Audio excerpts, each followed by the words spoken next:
ಓಂ ಶಾಂತಿ. ಇಂದಿನ ದಿನಾಂಕ 24/12/2025. ಪ್ರಾರ್ಥ ಮುರಳಿ. ಓಂ ಶಾಂತಿ. ಬಾಪ್ತಾದ ಮಧುಬನ. ಮಧುರ ಮಕ್ಕಳೇ, ಅವಿನಾಶಿ ಜ್ಞಾನರತ್ನಗಳ ದಾನವೇ ಮಹಾದಾನವಾಗಿದೆ. ಈ ದಾನದಿಂದಲೇ ರಾಜ್ಯ ಪದವಿಯು ಪ್ರಾಪ್ತಿಯಾಗುತ್ತದೆ. ಆದ್ದರಿಂದ ಮಹಾದಾನಿಗಳಾಗಿ. ಪ್ರಶ್ನೆ: ಯಾವ ಮಕ್ಕಳಿಗೆ ಸರ್ವೀಸಿನ ಆಸಕ್ತಿ ಇರುವುದೋ ಅವರ ಮುಖ್ಯ ಚಿಹ್ನೆಗಳೇನು? ಉತ್ತರ: ಅವರಿಗೆ ಹಳೆಯ ಪ್ರಪಂಚದ ವಾತಾವರಣವು ಸ್ವಲ್ಪವೂ ಇಷ್ಟವಾಗುವುದೇ ಇಲ್ಲ. ಅವರಿಗೆ ಅನೇಕರ ಸೇವೆ ಮಾಡಿ ತಮ್ಮ ಸಮಾನ ಮಾಡಿಕೊಳ್ಳುವುದರಲ್ಲಿಯೇ ಖುಷಿ ಇರುವುದು. ಅವರಿಗೆ ಓದುವ ಮತ್ತು ಓದಿಸುವುದರಲ್ಲಿಯೇ ವಿಶ್ರಾಂತಿ ಎನಿಸುವುದು. ತಿಳಿಸುತ್ತಾ ಗಂಟಲು ಕಟ್ಟಿದರೂ ಸಹ ಖುಷಿಯಲ್ಲಿರುತ್ತಾರೆ. ಅವರಿಗೆ ಯಾರದೇ ಸಂಪತ್ತು ಬೇಕಿಲ್ಲ. ಅವರು ಯಾರದೇ ಸಂಪತ್ತಿನ ಹಿಂದೆ ತಮ್ಮ ಸಮಯವನ್ನು ಕಳೆಯುವುದಿಲ್ಲ. ಅವರಿಗೆ ಎಲ್ಲ ಕಡೆಯಿಂದ ಮಮತೆಯೂ ಕಳೆದಿರುತ್ತದೆ. ಅವರು ತಂದೆಯ ಸಮಾನ ಉದಾರಚಿತ್ತರಾಗಿರುತ್ತಾರೆ.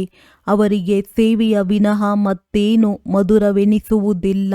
ಗೀತೆ. ಓಂ ನಮಃ ಶಿವಾಯ. ಓಂ ಶಾಂತಿ. ಆತ್ಮಿಕ ತಂದೆ ಯಾರ ಮಹಿಮೆಯನ್ನು ಕೇಳಿದ್ದೀರಿ? ಅವರೇ ಕುಳಿತು ಮಕ್ಕಳಿಗೆ ಪಾಠವನ್ನು ಓದಿಸುತ್ತಾರೆ. ಇದು ಪಾಠಶಾಲೆಯಲ್ಲವೇ? ನೀವೆಲ್ಲರೂ ಇಲ್ಲಿ ಶಿಕ್ಷಕರಿಂದ ಪಾಠವನ್ನು ಓದುತ್ತಿದ್ದೀರಿ. ಇವರು ಸುಪ್ರೀಂ ಶಿಕ್ಷಕನಾಗಿದ್ದಾರೆ. ಅವರಿಗೆ ಪರಮಪಿತನೆಂತಲೂ ಹೇಳಲಾಗುತ್ತದೆ. ಆತ್ಮಿಕ ತಂದೆಗೆ ಪರಮಪಿತನೆಂದು ಹೇಳಲಾಗುತ್ತದೆ. ಲೌಕಿಕ ತಂದೆಗೆಂದು ಪರಮಪಿತನೆಂದು ಹೇಳುವುದಿಲ್ಲ. ನಾವೀಗ ಪಾರಲೌಕಿಕ ತಂದೆಯ ಬಳಿ ಕುಳಿತಿದ್ದೇವೆಂದು ನೀವು ಹೇಳುತ್ತೀರಿ. ಕೆಲವರು ಕುಳಿತಿದ್ದೀರಿ, ಕೆಲವರು ಅತಿಥಿಗಳಾಗಿ ಬರುತ್ತಾರೆ. ನೀವು ತಿಳಿದುಕೊಳ್ಳುತ್ತೀರಿ, ನಾವು ಆಸ್ತಿಯನ್ನು ತೆಗೆದುಕೊಳ್ಳಲು ಬೇಹದ್ದಿನ ತಂದೆಯ ಬಳಿ ಕುಳಿತಿದ್ದೇವೆ. ಅಂದ ಮೇಲೆ ಆಂತರಿಕವಾಗಿ ಎಷ್ಟೊಂದು ಖುಷಿ ಇರಬೇಕೋ. ಪಾಪ ಮನುಷ್ಯರಂತೂ ಚೀರಾಡುತ್ತಿರುತ್ತಾರೆ. ಈ ಸಮಯದ ಪ್ರಪಂಚದಲ್ಲಿ ವಿಶ್ವಶಾಂತಿ ಬೇಕೆಂದು ಎಲ್ಲರೂ ಹೇಳುತ್ತಾರೆ. ಆದರೆ ಶಾಂತಿ ಎಂದರೇನು? ಜ್ಞಾನಸಾಗರ, ಶಾಂತಿಯ ಸಾಗರ ತಂದೆಯು ಶಾಂತಿ ಸ್ಥಾಪನೆ ಮಾಡುವವರೆಂದು ಪಾಪ ಅವರಿಗೆ ಗೊತ್ತಿಲ್ಲ. ನಿರಾಕಾರಿ ಪ್ರಪಂಚದಲ್ಲಂತೂ ಶಾಂತಿಯೇ ಶಾಂತಿ ಇರುತ್ತದೆ. ವಿಶ್ವದಲ್ಲಿ ಶಾಂತಿಯು ಹೇಗೆ ಸ್ಥಾಪನೆಯಾಗುವುದೆಂದು ಇಲ್ಲಿ ಮನುಷ್ಯರು ಚೀರಾಡುತ್ತಾರೆ. ಹೊಸ ಪ್ರಪಂಚ ಸತ್ಯಯುಗದಲ್ಲಂತೂ ಶಾಂತಿ ಇತ್ತು. ಹೊಸ ಪ್ರಪಂಚಕ್ಕೆ ಸ್ವರ್ಗ ದೇವತೆಗಳ ಪ್ರಪಂಚವೆಂದು ಹೇಳುತ್ತಾರೆ. ಶಾಸ್ತ್ರಗಳಲ್ಲಿ ಎಲ್ಲಿ ನೋಡಿದರಲ್ಲಿ ಅಶಾಂತಿಯ ಮಾತುಗಳನ್ನು ಬರೆದು ಬಿಟ್ಟಿದ್ದಾರೆ. ಮತ್ತೆ ದ್ವಾಪರದಲ್ಲಿ ಕಂಸನಿದ್ದನು ಎಂದು ತೋರಿಸುತ್ತಾರೆ. ಮತ್ತೆ ಹಿರಣ್ಯಕಶ್ಯಪನನ್ನು ಸತ್ಯಯುಗದಲ್ಲಿ ತೋರಿಸುತ್ತಾರೆ. ತ್ರೇತಾಯುಗದಲ್ಲಿ ರಾವಣನ ಏರುಪೇರು. ಎಲ್ಲ ಜಾಗಗಳಲ್ಲಿ ಅಶಾಂತಿಯನ್ನೇ ತೋರಿಸಿಬಿಟ್ಟಿದ್ದಾರೆ. ಪಾಪ ಮನುಷ್ಯರು ಎಷ್ಟು ಘೋರ ಅಂಧಕಾರದಲ್ಲಿದ್ದಾರೆ. ಬೇಹದ್ದಿನ ತಂದೆಯನ್ನೇ ಕರೆಯುತ್ತಾರೆ. ಯಾವಾಗ ಪರಮಪಿತ ಪರಮಾತ್ಮನು ಬರುವರೋ ಆಗ ಅವರೇ ಶಾಂತಿಯನ್ನು ಸ್ಥಾಪನೆ ಮಾಡುವರು. ಪರಮಾತ್ಮನನ್ನು ಯಾರೂ ತಿಳಿದುಕೊಂಡಿಲ್ಲ. ಶಾಂತಿ ಇರುವುದೇ ಹೊಸ ಪ್ರಪಂಚದಲ್ಲಿ, ಹಳೆಯ ಪ್ರಪಂಚದಲ್ಲಲ್ಲ. ಹೊಸ ಪ್ರಪಂಚವನ್ನು ಸ್ಥಾಪನೆ ಮಾಡುವವರು ತಂದೆಯೇ ಆಗಿದ್ದಾರೆ. ಬಂದು ಶಾಂತಿಯನ್ನು ಸ್ಥಾಪನೆ ಮಾಡಿ ಎಂದು ಅವರನ್ನೇ ಕರೆಯುತ್ತಾರೆ. ಆರ್ಯ ಸಮಾಜಿಗಳು ಶಾಂತಿ ದೇವ ಎಂದು ಆಡುತ್ತಾರೆ. ತಂದೆಯು ತಿಳಿಸುತ್ತಾರೆ, ಮೊದಲು ಪವಿತ್ರತೆಯಾಗಿದೆ, ನೀವೀಗ ಪವಿತ್ರರಾಗುತ್ತಿದ್ದೀರಿ.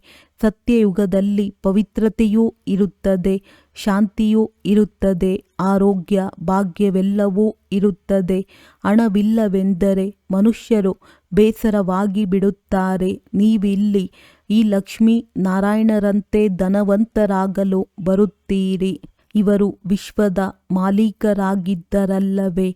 ನೀವು ವಿಶ್ವದ ಮಾಲೀಕರಾಗಲು ಬಂದಿದ್ದೀರಿ. ಆದರೆ ಇದು ಎಲ್ಲರ ಬುದ್ಧಿಯಲ್ಲಿ ನಂಬರ್ ವಾರ್ ಇದೆ. ತಂದೆಯೇ ಹೇಳಿದ್ದರು, ಯಾವಾಗ ಶಾಂತಿ ಯಾತ್ರೆ ಮಾಡುತ್ತೀರೋ ಆಗ ಜೊತೆಯಲ್ಲಿ ಲಕ್ಷ್ಮೀ ನಾರಾಯಣರ ಚಿತ್ರವನ್ನು ಅವಶ್ಯವಾಗಿ ಇಟ್ಟುಕೊಳ್ಳಿ. ಇಂತಹ ಯುಕ್ತಿ ರಚಿಸಿ. ಈಗ ಮಕ್ಕಳ ಬುದ್ಧಿಯು ಪಾರಸ ಬುದ್ಧಿಯಾಗಬೇಕಿದೆ. ಈ ಸಮಯದಲ್ಲಿ ಇನ್ನು ತಮೋ ಪ್ರಧಾನರಿಂದ ರಜೋದವರೆಗೂ ಬಂದಿದ್ದೀರಿ. ಈಗ ಸತೋ ಪ್ರಧಾನತೆಯವರೆಗೆ ಹೋಗಬೇಕಾಗಿದೆ. ಆ ಶಕ್ತಿಯು ಈಗಿನ್ನೂ ಇಲ್ಲ, ನೆನಪಿನಲ್ಲಿರುವುದಿಲ್ಲ. ಯೋಗ ಬಲವು ಕಡಿಮೆ ಇದೆ. ಕೂಡಲೇ ಸತೋಪ್ರಧಾನರಾಗಿ ಬಿಡಲು ಸಾಧ್ಯವಿಲ್ಲ. ಸೆಕೆಂಡಿನಲ್ಲಿ ಜೀವನ್ಮುಕ್ತಿ ಎಂದು ಗಾಯನವಿದೆ. ಅದಂತೂ ಸರಿಯಾಗಿದೆ. ನೀವು ಬ್ರಾಹ್ಮಣರಾಗಿದ್ದೀರಿ ಅಂದ ಮೇಲೆ ಜೀವನ್ಮುಕ್ತರೇ ಆಗಿಬಿಟ್ಟಿರಿ. ಮತ್ತೆ ಜೀವನ್ಮುಕ್ತಿಯಲ್ಲಿಯೂ ಸರ್ವೋತ್ತಮ, ಮಧ್ಯಮ, ಕನಿಷ್ಠ ಈ 3 ಸ್ಥಿತಿಗಳಿರುತ್ತವೆ. ಯಾರು ತಂದೆಯ ಮಕ್ಕಳಾಗುವರೋ ಅವರಿಗೆ ಜೀವನ್ಮುಕ್ತಿಯು ಖಂಡಿತ ಸಿಗುತ್ತದೆ. ಬಲೆ ತಂದೆಯವರಾಗಿ ಮತ್ತೆ ತಂದೆಯನ್ನು ಬಿಟ್ಟು ಬಿಡುವವರಿಗೂ ಜೀವನ್ಮುಕ್ತಿಯು ಖಂಡಿತ ಸಿಗುತ್ತದೆ. ಅಂಥವರು ಸ್ವರ್ಗದಲ್ಲಿ ಕಸ ಗುಡಿಸುವವರಾಗುತ್ತಾರೆ. ಸ್ವರ್ಗದಲ್ಲಂತೂ ಹೋಗುತ್ತಾರೆ, ಆದರೆ ಕಡಿಮೆ ಪದವಿ ಸಿಗುತ್ತದೆ. ತಂದೆಯು ಅವಿನಾಶಿ ಜ್ಞಾನವನ್ನು ಕೊಡುತ್ತಾರೆ. ಅದರ ವಿನಾಶವೆಂದೂ ಆಗುವುದಿಲ್ಲ. ಮಕ್ಕಳ ಆಂತರ್ಯದಲ್ಲಿ ಈಗ ಖುಷಿಯ ವಾದ್ಯಗಳು ಮೊಳಗಬೇಕು. ಈ ಆಯ್ನ ನಂತರ ವಾವ್ ಆಗುವುದು. ನೀವೀಗ ಈಶ್ವರಿಯ ಸಂತಾನರಾಗಿದ್ದೀರಿ, ನಂತರ ದೈವಿ ಸಂತಾನರಾಗುತ್ತೀರಿ. ಈ ಸಮಯದಲ್ಲಿ ನಿಮ್ಮ ಈ ಜೀವನವು ವಜ್ರ ಸಮಾನವಾಗಿದೆ. ನೀವು ಭಾರತದ ಸರ್ವಿಸ್ ಮಾಡಿ ಭಾರತವನ್ನು ಶಾಂತಿಯುತವನ್ನಾಗಿ ಮಾಡುತ್ತೀರಿ. ಅಲ್ಲಿ ಸುಖ, ಶಾಂತಿ, ಪವಿತ್ರತೆ ಎಲ್ಲವೂ ಇರುತ್ತದೆ. ಈ ನಿಮ್ಮ ಜೀವನವು ದೇವತೆಗಳಿಗಿಂತಲೂ ಶ್ರೇಷ್ಠವಾಗಿದೆ. ನೀವೀಗ ರಚಯಿತ ತಂದೆಯನ್ನು ಮತ್ತು ಸೃಷ್ಟಿ ಚಕ್ರವನ್ನು ಅರಿತುಕೊಂಡಿದ್ದೀರಿ. ಈ ಹಬ್ಬಗಳೆಲ್ಲವೂ ಪರಂಪರೆಯಿಂದ ನಡೆದು ಬರುತ್ತಿವೆ ಎಂದು ಮನುಷ್ಯರು ಹೇಳುತ್ತಾರೆ. ಆದರೆ ಯಾವಾಗಿನಿಂದ ಇದನ್ನು ಯಾರೂ ತಿಳಿದುಕೊಂಡಿಲ್ಲ. ಯಾವಾಗಿನಿಂದ ಸೃಷ್ಟಿಯು ಆರಂಭವಾಯಿತೋ ಆಗಿನಿಂದಲೇ ರಾವಣನನ್ನು ಸುಡುವುದು ಇತ್ಯಾದಿಗಳು ಪರಂಪರೆಯಿಂದ ಬಂದಿದೆ ಎಂದು ತಿಳಿಯುತ್ತಾರೆ. ಆದರೆ ಸತ್ಯಯುಗದಲ್ಲಂತೂ ರಾವಣನಿರುವುದಿಲ್ಲ. ಅಲ್ಲಿ ಯಾರೂ ದುಃಖಿಗಳಿರುವುದಿಲ್ಲ. ಆದ್ದರಿಂದ ಪರಮಾತ್ಮನನ್ನು ನೆನಪು ಮಾಡುವುದಿಲ್ಲ. ಇಲ್ಲಿ ಎಲ್ಲರೂ ನೆನಪು ಮಾಡುತ್ತಿರುತ್ತಾರೆ. ಪರಮಾತ್ಮನೇ ವಿಶ್ವದಲ್ಲಿ ಶಾಂತಿ ಸ್ಥಾಪನೆ ಮಾಡುತ್ತಾರೆಂದು ತಿಳಿಯುತ್ತಾರೆ. ಆದ್ದರಿಂದ ದಯೆ ತೋರಿಸಿ ನಮ್ಮನ್ನು ದುಃಖದಿಂದ ಮುಕ್ತಗೊಳಿಸಿ ಎಂದು ಹೇಳುತ್ತಾರೆ. ಮಕ್ಕಳೇ ತಂದೆಯನ್ನು ಕರೆಯುತ್ತಾರೆ, ಏಕೆಂದರೆ ಮಕ್ಕಳೇ ಸುಖವನ್ನು ನೋಡುತ್ತೀರಿ. ನಿಮ್ಮನ್ನು ಪವಿತ್ರರನ್ನಾಗಿ ಮಾಡಿ ಜೊತೆ ಕರೆದುಕೊಂಡು ಹೋಗುತ್ತೇನೆ.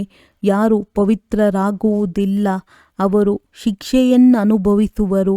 ಇದರಲ್ಲಿ ಮನಸ, ವಾಚ, ಕರ್ಮಣ ಪವಿತ್ರರಾಗಿರಬೇಕಾಗಿದೆ. ಮನಸ್ಸು ಬಹಳ ಶುದ್ಧವಾಗಿರಬೇಕು. ಅಂತಿಮದಲ್ಲಿ ಮನಸ್ಸಿನಲ್ಲಿಯೂ ಸಹ ಯಾವುದೇ ವ್ಯರ್ಥ ಸಂಕಲ್ಪಗಳು ಬರಬಾರದು. ಒಬ್ಬ ತಂದೆಯ ವಿನಃ ಮತ್ಯಾರ ನೆನಪು ಬರಬಾರದು. ಇಷ್ಟು ಪರಿಶ್ರಮ ಪಡಬೇಕಾಗಿದೆ. ತಂದೆಯು ತಿಳಿಸುತ್ತಾರೆ, ಈಗ ಮನಸ್ಸಿನಲ್ಲಂತೂ ಬಂದೇ ಬರುತ್ತದೆ. ಇನ್ನು ಕರ್ಮಾತೀತ ಸ್ಥಿತಿಯಾಗಿಲ್ಲ. ಆದರೆ ಈಗ ಹನುಮಂತನ ತರಹ ಅಡೋಲರಾಗಿ ಅದರಲ್ಲಿಯೇ ಪರಿಶ್ರಮ ಬೇಕು. ಯಾರು ಆಜ್ಞಾಕಾರಿಗಳು, ಪ್ರಾಮಾಣಿಕರು, ಸುಪುತ್ರರಾಗಿರುವರೋ ಅವರ ಮೇಲೆ ತಂದೆಗೆ ಹೆಚ್ಚಿನ ಪ್ರೀತಿ ಇರುತ್ತದೆ. ಪಂಚವಿಕಾರಗಳ ಮೇಲೆ ಜಯ ಗಳಿಸದೇ ಇರುವವರು ಅಷ್ಟು ಪ್ರಿಯರಾಗಲು ಸಾಧ್ಯವಿಲ್ಲ. ಮಕ್ಕಳು ತಿಳಿದುಕೊಂಡಿದ್ದೀರಿ, ನಾವು ಕಲ್ಪವೂ ತಂದೆಯಿಂದ ಈ ಆಸ್ತಿಯನ್ನು ಪಡೆಯುತ್ತೇವೆ ಅಂದ ಮೇಲೆ ಎಷ್ಟು ಖುಷಿಯ ನಶೆ ಇರಬೇಕು. ಇದೂ ಸಹ ನಿಮಗೆ ತಿಳಿದಿದೆ. ಸ್ಥಾಪನಾ ಕಾರ್ಯವು ಖಂಡಿತ ಆಗುವುದು. ಈ ಹಳೆಯ ಪ್ರಪಂಚವು ಅವಶ್ಯವಾಗಿ ಸ್ಮಶಾನವಾಗುವುದು. ನಾವು ಸ್ವರ್ಗದಲ್ಲಿ ಹೋಗಲು ಕಲ್ಪದ ಹಿಂದಿನ ತರಹ ಪುರುಷಾರ್ಥ ಮಾಡುತ್ತಿರುತ್ತೇವೆ. ಇದಂತೂ ಸ್ಮಶಾನವಲ್ಲವೇ? ಏಣಿಯ ಚಿತ್ರದಲ್ಲಿ ಹಳೆಯ ಪ್ರಪಂಚ ಮತ್ತು ಹೊಸ ಪ್ರಪಂಚದ ತಿಳುವಳಿಕೆಯು ಬಹಳ ಚೆನ್ನಾಗಿದೆ. ಆದರೂ ಸಹ ಇದನ್ನು ಮನುಷ್ಯರು ತಿಳಿದುಕೊಳ್ಳುವುದಿಲ್ಲ. ಇಲ್ಲಿ ಸಾಗರದ ತೀರದಲ್ಲಿರುವವರೂ ಸಹ ಪೂರ್ಣ ಅರಿತುಕೊಳ್ಳುವುದಿಲ್ಲ. ನೀವು ಜ್ಞಾನಧನದ ದಾನವನ್ನಂತೂ ಖಂಡಿತ ಮಾಡಬೇಕಾಗಿದೆ. ಧನದಾನ ಮಾಡಿದರೆ ಅದೆಂದೂ ಖಾಲಿಯಾಗುವುದಿಲ್ಲ. ದಾನಿ ಮಹಾದಾನಿಗಳೆಂದು ಹೇಳುತ್ತಾರಲ್ಲವೇ. ಯಾರು ಆಸ್ಪತ್ರೆ, ಧರ್ಮಶಾಲೆ ಇತ್ಯಾದಿಗಳನ್ನು ಕಟ್ಟಿಸುವರೋ ಅವರಿಗೆ ಮಹಾದಾನಿಗಳೆಂದು ಹೇಳುತ್ತಾರೆ. ಅದಕ್ಕೆ ಪ್ರತಿಫಲವು ಇನ್ನೊಂದು ಜನ್ಮದಲ್ಲಿ ಅಲ್ಪಕಾಲಕ್ಕಾಗಿ ಸಿಗುತ್ತದೆ. ತಿಳಿದುಕೊಳ್ಳಿ, ಯಾರಾದರೂ ಧರ್ಮಶಾಲೆ ಕಟ್ಟಿಸಿದರೆ ನಂತರದ ಜನ್ಮದಲ್ಲಿ ಮನೆಯ ಸುಖ ಸಿಗುವುದು. ಕೆಲವರು ಬಹಳ ಧನದಾನ ಮಾಡಿದರೆ ರಾಜನ ಮನೆಯಲ್ಲಿ ಅಥವಾ ಸಾಹುಕಾರರ ಮನೆಯಲ್ಲಿ ಜನ್ಮ ಪಡೆಯುತ್ತಾರೆ. ಅವರು ದಾನದಿಂದ ಆಗುತ್ತಾರೆ. ನೀವು ವಿದ್ಯೆಯಿಂದ ರಾಜ್ಯ ಪದವಿಯನ್ನು ಪಡೆಯುತ್ತೀರಿ. ವಿದ್ಯೆಯು ಈಗ ದಾನವೂ ಇದೆ. ಇಲ್ಲಿ ಡೈರೆಕ್ಟ್ ಆಗಿದೆ, ಭಕ್ತಿ ಮಾರ್ಗದಲ್ಲಿ ಇಂಡೈರೆಕ್ಟ್ ಆಗಿದೆ. ಶಿವತಂದೆಯು ವಿದ್ಯೆಯಿಂದ ನಿಮ್ಮನ್ನು ಇಷ್ಟು ಶ್ರೇಷ್ಠರನ್ನಾಗಿ ಮಾಡುತ್ತಾರೆ. ಶಿವತಂದೆಯ ಬಳಿ ಅವಿನಾಶಿ ಜ್ಞಾನ ರತ್ನಗಳಿವೆ. ಒಂದೊಂದು ರತ್ನವು ಲಕ್ಷಾಂತರ ರೂಪಾಯಿಗಳಷ್ಟು ಅಮೂಲ್ಯವಾಗಿದೆ. ಭಕ್ತಿಗೆ ಈ ರೀತಿ ಹೇಳಲಾಗುವುದಿಲ್ಲ. ಇದಕ್ಕೆ ಜ್ಞಾನವೆಂದು ಹೇಳಲಾಗುತ್ತದೆ. ಶಾಸ್ತ್ರಗಳಲ್ಲಿ ಭಕ್ತಿಯ ಜ್ಞಾನವಿದೆ. ಹೇಗೆ ಭಕ್ತಿ ಮಾಡಬೇಕೆಂದು ಶಿಕ್ಷಣ ಸಿಗುತ್ತದೆ. ನೀವು ಮಕ್ಕಳಿಗೆ ಜ್ಞಾನದ ಅಪಾರ ನಶೆ ಇದೆ. ನಿಮಗೆ ಭಕ್ತಿಯ ನಂತರ ಜ್ಞಾನ ಸಿಗುತ್ತದೆ. ಜ್ಞಾನದಿಂದ ವಿಶ್ವದ ರಾಜ್ಯ ಭಾಗ್ಯ ಅಪಾರ ನಶೆ ಇರುತ್ತದೆ. ಯಾರು ಹೆಚ್ಚು ಸರ್ವೀಸ್ ಮಾಡುವರೋ ಅವರಿಗೆ ನಶೆ ಏರುವುದು. ಪ್ರದರ್ಶನಿ, ಮ್ಯೂಸಿಯಂಗಳಲ್ಲಿಯೂ ಚೆನ್ನಾಗಿ ಭಾಷಣ ಮಾಡುವವರನ್ನೇ ಕರೆಸುತ್ತಾರಲ್ಲವೇ. ಅಲ್ಲಿಯೂ ಸಹ ಅವಶ್ಯವಾಗಿ ನಂಬರ್ ವಾರ್ ಇರುತ್ತಾರೆ. ಮಹಾರಥಿ, ಕುದುರೆ ಸವಾರ, ಕಾಲಾಳುಗಳಿರುತ್ತಾರೆ. ದಿಲ್ವಾಡ ಮಂದಿರದಲ್ಲಿಯೂ ನೆನಪಾರ್ಥ ಮಾಡಲ್ಪಟ್ಟಿದೆ. ಇದು ಚೈತನ್ಯ ದಿಲ್ವಾಡ ಮಂದಿರ, ಇದು ಜಡ ಮಂದಿರವಾಗಿದೆ ಎಂದು ನೀವು ಹೇಳುತ್ತೀರಿ. ನೀವು ಗುಪ್ತವಾಗಿದ್ದೀರಿ, ಆದ್ದರಿಂದ ನಿಮ್ಮನ್ನು ತಿಳಿದುಕೊಂಡಿಲ್ಲ. ನೀವು ರಾಜ ಋಷಿಗಳು, ಅವರು ಹಠಯೋಗ ಋಷಿಗಳಾಗಿದ್ದಾರೆ. ನೀವು ಜ್ಞಾನೇಶ್ವರಿಯಾಗಿದ್ದೀರಿ. ಜ್ಞಾನಸಾಗರನು ನಿಮಗೆ ಜ್ಞಾನವನ್ನು ಕೊಡುತ್ತಾರೆ. ನೀವು ಅವಿನಾಶಿ ಸರ್ಜನ್ನ ಮಕ್ಕಳಾಗಿದ್ದೀರಿ. ತಜ್ಞರೇ ಮಾಡಿ ನೋಡುವರು. ಯಾರು ತಮ್ಮ ನಾಡಿಯನ್ನೇ ಅರಿತುಕೊಳ್ಳುವುದಿಲ್ಲವೋ ಅವರು ಅನ್ಯರನ್ನು ಹೇಗೆ ಅರಿತುಕೊಳ್ಳುವರು. ನೀವು ಅವಿನಾಶಿ ಸರ್ಜನ್ನ ಮಕ್ಕಳಾಗಿದ್ದೀರಿ. ಜ್ಞಾನ ಅಂಜನವನ್ನು ಸದ್ಗುರು ಕೊಟ್ಟರು. ಇದು ಜ್ಞಾನದ ಇಂಜೆಕ್ಷನ್ ಆಗಿದೆಯಲ್ಲವೇ. ಆತ್ಮಕ್ಕೆ ಈ ಇಂಜೆಕ್ಷನ್ ಹಾಕಲ್ಪಡುತ್ತದೆ. ಈ ಮಹಿಮೆಯು ಈಗಿನದ್ದಾಗಿದೆ. ಸದ್ಗುರುವಿನದ್ದೇ ಮಹಿಮೆಯಾಗಿದೆ. ಗುರುಗಳಿಗೂ ಜ್ಞಾನದ ಇಂಜೆಕ್ಷನ್ ಅನ್ನು ಸದ್ಗುರುವೇ ಕೊಟ್ಟಿದ್ದಾರೆ. ನೀವು ಅವಿನಾಶಿ ಸರ್ಜನ್ನ ಮಕ್ಕಳಾಗಿದ್ದೀರಿ. ಅಂದ ಮೇಲೆ ನಿಮ್ಮ ಕರ್ತವ್ಯವೇ ಆಗಿದೆ ಜ್ಞಾನದ ಇಂಜೆಕ್ಷನ್ ಕೊಡುವುದು. ವೈದ್ಯರಲ್ಲಿಯೂ ಕೆಲವರು ತಿಂಗಳಿಗೆ 1,00,000 ರೂಪಾಯಿಗಳನ್ನು, ಕೆಲವರು ಕೇವಲ 500 ರೂಪಾಯಿಗಳನ್ನು ಸಂಪಾದಿಸುತ್ತಾರೆ. Number war. ಒಬ್ಬರು ಇನ್ನೊಬ್ಬರ ಬಳಿ ಹೋಗುತ್ತಾರೆ. ಹೈಕೋರ್ಟ್, ಸುಪ್ರೀಂ ಕೋರ್ಟ್ನಲ್ಲಿ ಇಂಥವರನ್ನು ಗಲ್ಲಿಗೇರಿಸಬೇಕೆಂದು ನಿರ್ಣಯವಾಗುತ್ತದೆ. ಮತ್ತೆ ಅದನ್ನು ರಾಷ್ಟ್ರಪತಿಯ ಬಳಿ ಮನವಿ ಮಾಡುತ್ತಾರೆ. ಆಗ ಅವರು ಕ್ಷಮಿಸಿ ಬಿಡುತ್ತಾರೆ. ನೀವು ಮಕ್ಕಳಿಗಂತೂ ನಶೆ ಇರಬೇಕು, ಉದಾರಚಿತ್ತರಾಗಬೇಕು. ಈ ಭಗೀರಥನಲ್ಲಿ ತಂದೆಯು ಪ್ರವೇಶವಾದರು. ಆಗ ಇವರನ್ನು ಉದಾರಚಿತ್ತರನ್ನಾಗಿ ಮಾಡಿದರಲ್ಲವೇ. ತಾವಂತೂ ಏನೂ ಮಾಡಲು ಸಾಧ್ಯವಿಲ್ಲ. ಆದ್ದರಿಂದ ಅವರು ಬಂದು ಇವರಲ್ಲಿ ಬಂದು ಮಾಲೀಕನಾಗಿ ಕುಳಿತು ಬಿಟ್ಟರು. ಇದೆಲ್ಲವನ್ನು ಭಾರತದ ಕಲ್ಯಾಣಕ್ಕಾಗಿ ತೊಡಗಿಸಬೇಕೆಂದು ಹೇಳಿದರು.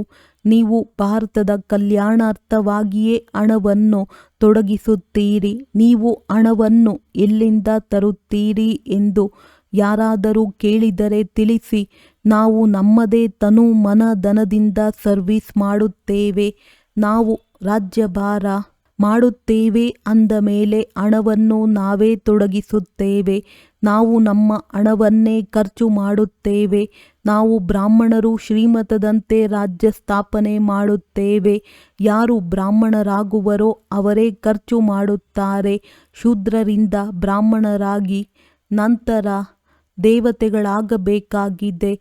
ತಂದೆಯು ಹೇಳುತ್ತಾರೆ, ಎಲ್ಲ ಚಿತ್ರಗಳನ್ನು ಟ್ರಾನ್ಸ್ಲೇಟ್ನಿಂದ ಮಾಡಿಸಿ, ಆಗ ಮನುಷ್ಯರಿಗೆ ಆಕರ್ಷಣೆಯಾಗುವುದು.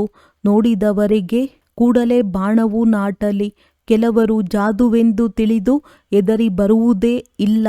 ಮನುಷ್ಯರಿಂದ ದೇವತೆಗಳನ್ನಾಗಿ ಮಾಡುವುದು ಇದು ಜಾದುವಲ್ಲವೇ? ಭಗವಾನುವಾಚ, ನಾನು ನಿಮಗೆ ರಾಜಯೋಗವನ್ನು ಕಲಿಸುತ್ತೇನೆ. ಹಠಯೋಗಿಗಳೆಂದು ರಾಜಯೋಗವನ್ನು ಕಲಿಸಲು ಸಾಧ್ಯವಿಲ್ಲ. ಈ ಮಾತುಗಳನ್ನು ಈಗ ನೀವು ತಿಳಿದುಕೊಳ್ಳುತ್ತೀರಿ. ನೀವು ಮಂದಿರ ಯೋಗ್ಯರಾಗುತ್ತಿದ್ದೀರಿ. ಈ ಸಮಯದಲ್ಲಿ ಇಡೀ ವಿಶ್ವವೇ ಬೇಹದ್ದಿನ ಲಂಕೆಯಾಗಿದೆ. ಇಡೀ ವಿಶ್ವದಲ್ಲಿ ರಾವಣ ರಾಜ್ಯವಿದೆ. ಆದರೆ ಸತ್ಯತ್ರೇತಾಯುಗದಲ್ಲಿ ರಾವಣ ಮೊದಲಾದವರಿರಲು ಹೇಗೆ ಸಾಧ್ಯ?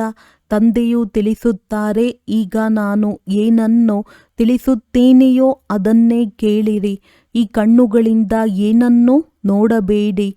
ಈ ಹಳೆಯ ಪ್ರಪಂಚವೇ ವಿನಾಶವಾಗಲಿದೆ. ಆದ್ದರಿಂದ ನಾವು ನಮ್ಮ ಶಾಂತಿಧಾಮ ಸುಖಧಾಮವನ್ನೇ ನೆನಪು ಮಾಡುತ್ತೇವೆ. ನೀವೀಗ ಪೂಜಾರಿಗಳಿಂದ ಪೂಜ್ಯರಾಗುತ್ತಿದ್ದೀರಿ. ಇವರು ನಂಬರ್ 1 ಪೂಜ್ಯರಾಗುತ್ತಿದ್ದರು. ನಾರಾಯಣನ ಬಳಿ ಬಹಳ ಪೂಜೆ ಮಾಡುತ್ತಿದ್ದರು. ಈಗ ಪುನಃ ಪೂಜ್ಯ ನಾರಾಯಣನಾಗುತ್ತಿದ್ದಾರೆ. ಈಗ ಪುನಃ ನೀವು ಸಹ ಪುರುಷಾರ್ಥ ಮಾಡಿ ಆಗಬಲ್ಲಿರಿ. ರಾಜಧಾನಿಯಂತೂ ನಡೆಯುತ್ತದೆ ಎಲ್ಲವೇ? ಹೇಗೆ king Edward the first second ನಡೆಯುತ್ತದೆ? ತಂದೆಯು ತಿಳಿಸುತ್ತಾರೆ, ನೀವು ಸರ್ವವ್ಯಾಪಿ ಎಂದು ಹೇಳಿ ನನ್ನ ತಿರಸ್ಕಾರ ಮಾಡುತ್ತಾ ಬಂದಿದ್ದೀರಿ. ಆದರೂ ಸಹ ನಾನು ನಿಮಗೆ ಉಪಕಾರ ಮಾಡುತ್ತೇನೆ. ಈ ಆಟವೇ ವಿಚಿತ್ರವಾಗಿ ಮಾಡಲ್ಪಟ್ಟಿದೆ. ಪುರುಷಾರ್ಥವನ್ನು ಖಂಡಿತ ಮಾಡಬೇಕಾಗಿದೆ. ಕಲ್ಪದ ಹಿಂದೆ ಯಾರು ಪುರುಷಾರ್ಥ ಮಾಡಿದ್ದರೋ ಅವರೇ ಡ್ರಾಮಾ ಅನುಸಾರ ಮಾಡುತ್ತಾರೆ. ಯಾವ ಮಕ್ಕಳಿಗೆ ಸರ್ವೀಸಿನ ಆಸಕ್ತಿ ಇರುವುದೋ ಅವರಿಗೆ ಹಗಲು ರಾತ್ರಿ ಇದೇ ಚಿಂತನೆ ಇರುತ್ತದೆ. ನೀವು ಮಕ್ಕಳಿಗೆ ತಂದೆಯಿಂದ ಮಾರ್ಗ ಸಿಕ್ಕಿದೆ ಅಂದ ಮೇಲೆ ನೀವು ಮಕ್ಕಳಿಗೆ ಸೇವೆ ಇಲ್ಲದೆ ಮತ್ತೇನೂ ಇಷ್ಟವಾಗುವುದಿಲ್ಲ. ಪ್ರಾಪಂಚಿಕ ವಾತಾವರಣವು ಇಷ್ಟವಾಗುವುದಿಲ್ಲ. ಸೇವಾದಾರಿಗಳಿಗೆ ಸೇವೆ ಮಾಡದೆ ವಿಶ್ರಾಂತಿ ಎನಿಸುವುದಿಲ್ಲ. ಶಿಕ್ಷಕರಿಗೆ ಓದಿಸುವುದರಲ್ಲಿಯೇ ಮಜಾ ಬರುತ್ತದೆ. ನೀವೀಗ ಉತ್ತಮ ಶಿಕ್ಷಕರಾಗಿದ್ದೀರಿ. ನಿಮ್ಮ ಕರ್ತವ್ಯವೇ ಇದಾಗಿದೆ. ಶಿಕ್ಷಕರು ಎಷ್ಟು ಚೆನ್ನಾಗಿ ಅನೇಕರನ್ನು ತಮ್ಮ ಸಮಾನ ಮಾಡಿಕೊಳ್ಳುವರು, ಅವರಿಗೆ ಅಷ್ಟೇ ಬಹುಮಾನವೂ ಸಿಗುವುದು. ಅವರಿಗೆ ಓದಿಸದೆ ವಿಶ್ರಾಂತಿ ಎನಿಸುವುದಿಲ್ಲ. ಪ್ರದರ್ಶನಿ ಮೊದಲಾದವುಗಳಲ್ಲಿ ರಾತ್ರಿ 12 ಗಂಟೆಯಾದರೂ ಸಹ ಖುಷಿ ಇರುತ್ತದೆ. ಸುಸ್ತಾಗಿರುತ್ತದೆ. ಗಂಟಲು ಕೆಟ್ಟು ಹೋದರೂ ಸಹ ಖುಷಿಯಾಗಿರುತ್ತಾರೆ. ಈಶ್ವರಿಯ ಸೇವೆಯಲ್ಲವೇ ಇದು? ಬಹಳ ಶ್ರೇಷ್ಠ ಸೇವೆಯಾಗಿದೆ. ಅವರಿಗೆ ಮತ್ತೇನು ಮಧುರವೆನಿಸುವುದಿಲ್ಲ. ನಾವು ಈ ಮನೆ ಇತ್ಯಾದಿಗಳನ್ನು ತೆಗೆದುಕೊಂಡು ಏನು ಮಾಡಬೇಕು? ನಾವಂತೂ ಓದಿಸಬೇಕಾಗಿದೆ. ಇದೇ ಸರ್ವಿಸ್ ಮಾಡಬೇಕಾಗಿದೆ ಎಂದು ಹೇಳುತ್ತಾರೆ. ಆಸ್ತಿಯಲ್ಲಿ ಕಿರಿಕಿರಿಯನ್ನು ನೋಡಿದಾಗ ಈ ಚಿನ್ನ ಇತ್ಯಾದಿಗಳು ಏತಕ್ಕೆ ಬೇಕು? ಕಿವಿಗಳನ್ನು ಕತ್ತರಿಸಿಕೊಳ್ಳಬೇಕಾಗುತ್ತದೆ ಎಂದು ಹೇಳುತ್ತಾರೆ. ಸೇವೆಯಿಂದಲೇ ದೋಣಿಯು ಪಾರಾಗುವುದು. ತಂದೆಯು ಹೇಳುತ್ತಾರೆ, ಮನೆಯೂ ಸಹ ಬಲೆ ಅವರ ಹೆಸರಿನಲ್ಲಿಯೇ ಇರಲಿ. ಬೀಕೆಗಳಂತೂ ಸರ್ವಿಸ್ ಮಾಡಬೇಕಾಗಿದೆ. ಈ ಸೇವೆಯಲ್ಲಿ ಯಾವುದೇ ಬಂಧನವೂ ಇಷ್ಟವಾಗುವುದಿಲ್ಲ. ಕೆಲವರಿಗೆ ಮೋಹವು ಸೆಳೆಯುತ್ತದೆ, ಕೆಲವರಿಗೆ ಮೋಹವು ಕಳೆದಿರುತ್ತದೆ. ತಂದೆಯು ತಿಳಿಸುತ್ತಾರೆ, ಮನ್ಮನಾಭವ, ಇದರಿಂದಲೇ ನಿಮ್ಮ ವಿಕರ್ಮಗಳು ವಿನಾಶವಾಗುತ್ತವೆ. ಬಹಳ ಸಹಯೋಗ ಸಿಗುತ್ತದೆ. ಈ ಸೇವೆಯಲ್ಲಿ ತೊಡಗಿರಿ. ಇದರಲ್ಲಿ ಬಹಳ ಸಂಪಾದನೆ ಇದೆ. ಮನೆ ಇತ್ಯಾದಿಗಳ ಮಾತಿದೆ. ಮನೆಯನ್ನು ಕೊಟ್ಟು ಮತ್ತೆ ಬಂಧನ ಹಾಕುವಂತಿದ್ದರೆ ಅಂಥವರದ್ದನ್ನು ತೆಗೆದುಕೊಳ್ಳುವುದಿಲ್ಲ. ಯಾರು ಸೇವೆಯನ್ನು ಅರಿತುಕೊಂಡಿಲ್ಲವೋ ಅವರು ಏನೂ ಪ್ರಯೋಜನಕ್ಕಿಲ್ಲ. ಶಿಕ್ಷಕರು ತಮ್ಮ ಸಮಾನ ಮಾಡಿಕೊಳ್ಳುತ್ತಾರೆ.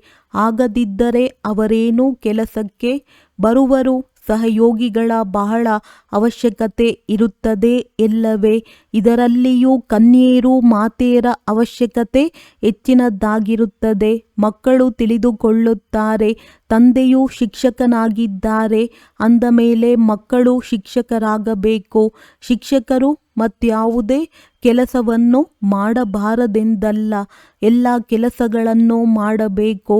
ಒಳ್ಳೆಯದು. ಮಧುರಾತಿ ಮಧುರ ಅಗಲಿ ಹೋಗಿ ಮರಳಿ ಸಿಕ್ಕಿರುವ ಮಕ್ಕಳ ಪ್ರತಿ ಮಾತ್ಪಿತಾ ಬಾಪ್ದಾದರವರ ನೆನಪು, ಪ್ರೀತಿ ಹಾಗೂ ಸುಪ್ರಭಾತ. ಆತ್ಮಿಕ ಮಕ್ಕಳಿಗೆ ಆತ್ಮಿಕ ತಂದೆಯ ನಮಸ್ತೆ. ಧಾರಣೆಗಾಗಿ ಮುಖ್ಯ ಸಾರ: ದಿನರಾತ್ರಿ ಸರ್ವೀಸಿನ ಚಿಂತನೆಯಲ್ಲಿರಬೇಕಾಗಿದೆ. ಮತ್ತೆಲ್ಲ ಸೆಳೆತಗಳನ್ನು ಕತ್ತರಿಸಬೇಕಾಗಿದೆ. ಸೇವೆ ಮಾಡದೆ ವಿಶ್ರಾಂತಿ ಎನಿಸುವುದಿಲ್ಲ. ಆದ್ದರಿಂದ ಸೇವೆ ಮಾಡಿ ತಮ್ಮ ಸಮಾನ ಮಾಡಿಕೊಳ್ಳಬೇಕಾಗಿದೆ. ತಂದೆಯ ಸಮಾನ ಉದಾರಚಿತ್ತರಾಗಬೇಕಾಗಿದೆ. ಎಲ್ಲರ ನಾಡಿ ನೋಡಿ ಸೇವೆ ಮಾಡಬೇಕಾಗಿದೆ. ತಮ್ಮ ತನು ಮನ ಧನವನ್ನು ಭಾರತದ ಕಲ್ಯಾಣದಲ್ಲಿ ತೊಡಗಿಸಬೇಕಾಗಿದೆ. ಅಚಲ ಅಡೋಲರಾಗಲು ಆಜ್ಞಾಕಾರಿಗಳು ಪ್ರಾಮಾಣಿಕರಾಗಬೇಕಾಗಿದೆ. ವರದಾನ: ಏಕೆ ಏನು ಎನ್ನುವ ಪ್ರಶ್ನೆಯ ಜಾಲದಿಂದ ಸದಾ ಮುಕ್ತರಾಗಿರುವಂತಹ ವಿಶ್ವ ಸೇವಾಧಾರಿ ಚಕ್ರವರ್ತಿ ಭವ. ಯಾವಾಗ ಸ್ವದರ್ಶನ ಚಕ್ರವನ್ನು ಸರಿಯಾದ ದಿಕ್ಕಿನಲ್ಲಿ ಚಲಿಸುವ ಬದಲು ತಪ್ಪಾದ ದಿಕ್ಕಿನಲ್ಲಿ ಹೋಗಿಬಿಡುತ್ತದೆ, ಆಗ ಮಾಯಾಜೀತರಾಗುವ ಬದಲು ಪರದರ್ಶನದ ಗೊಂದಲದ ಚಕ್ರದಲ್ಲಿ ಬಂದು ಬಿಡುವಿರಿ. ಯಾವುದರಿಂದ ಏಕೆ ಮತ್ತು ಏನು ಎನ್ನುವ ಪ್ರಶ್ನೆಯ ಜಾಲವಾಗಿ ಬಿಡುವುದು. ಯಾವುದನ್ನು ಸ್ವಯಂ ನಾವೇ ರಚಿಸಿರುತ್ತೇವೆ ಮತ್ತು ನಂತರ ಸ್ವಯಂ ಸಿಕ್ಕಿ ಹಾಕಿಕೊಂಡು ಬಿಡುವಿರಿ. ಆದ್ದರಿಂದ ಜ್ಞಾನಪೂರ್ಣರಾಗಿ ಸ್ವದರ್ಶನ ಚಕ್ರ ತಿರುಗಿಸುತ್ತಾ ಇರಿ.